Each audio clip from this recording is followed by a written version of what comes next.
Guys, it's Max from Close In, and I wanted to show you this Clay workflow that we recently used for one of our clients. So I actually posted about this on LinkedIn recently as well, and it's about a use case where we're scraping leads for a client that are not active on LinkedIn. So in this specific case, we're trying to find restaurants in the Netherlands, and let me show you how we did it. So we start off with a Google Maps table. This is where we pull all the data. The first column is going to be location. Here we have 13 cities spread out through the Netherlands. This is what we're going to use as like the Google Maps search. Then the type of business that we want to search. So in this case, restaurant. This is going to be the Google input, which is going to be a formula. So we put together the location and the search term. So it's going to give Almere Stad restaurant.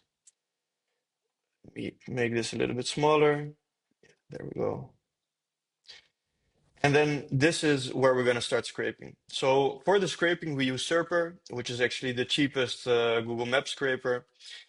I cannot open the column because you're going to see my API key, but that's what's happening in there. Actually show you right here. This is Serper, the world's fastest and cheapest Google search API. If you ever need to scrape Google Maps, check them out.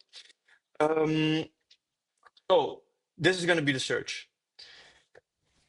Getting the search, we find 10 places. Basically, the first page of Google Maps is the output that we're getting. So if we open this up, we're going to see the places. And here, for example, meet in the city. They're scraping those away. We are writing those 10 restaurants to a table. That's the table that you see below here.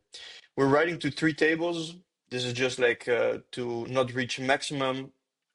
But basically, we're just getting into the first table, which is the most important right now. So let me show you what the results look like. Here, after scraping the tables, this is the results that we're getting back from Google Maps. So CID, title, the website, rating, the category they fall in, phone number, the place on Google Maps, the rating count, address, etc. So now what we're trying to do is get their contact details and qualify if they're actually a qualified lead. So in this instance, the way we did it was look at the category. Here we have the category. Here we have a category checker. So this is also a formula, which is nice because formulas don't use credits. And what we prompted it to do is to check if the category contains the word restaurant. And if it does, it's got to output true. If it doesn't, it has to output, let's see where we have one, false. There we go. So this one, it didn't come true because it says steakhouse. So steakhouse, of course, doesn't contain restaurant. In this case, it actually should have come true because, I mean, a steakhouse counts as a restaurant, but you see what we can do with it. But we gotta refine it a bit more. Then after that, we look for the company owner. For this, we use Claygen. Claygen is amazing because, yeah, it's an AI model that can scrape the web. If you're not familiar, it's super nice. We use it all the time.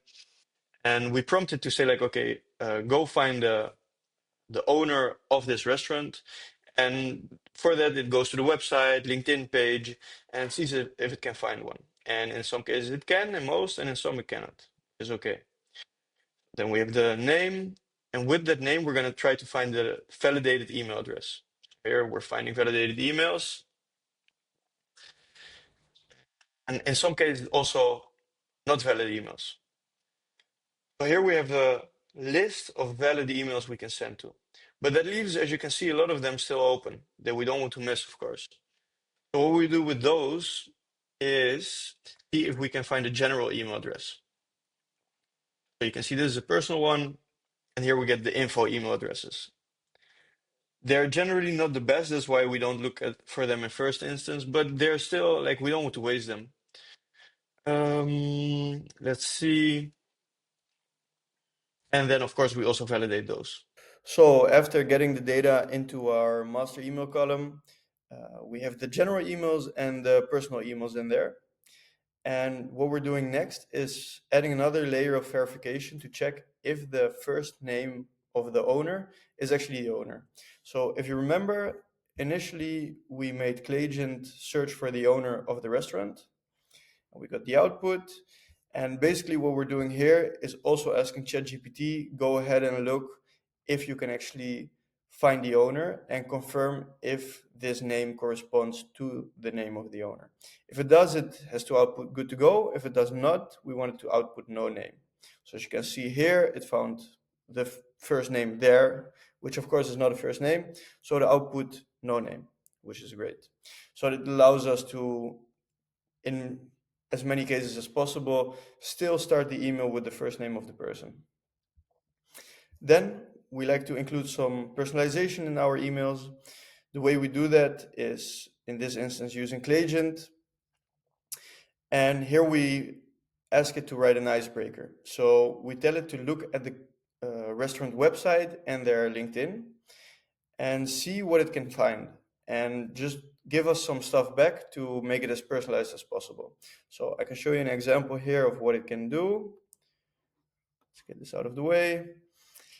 Basically, we start the email with an extensive international menu and a cozy 38-seat layout at the Rozengracht. Your operations team could optimize ordering flow to manage peak service hours effectively.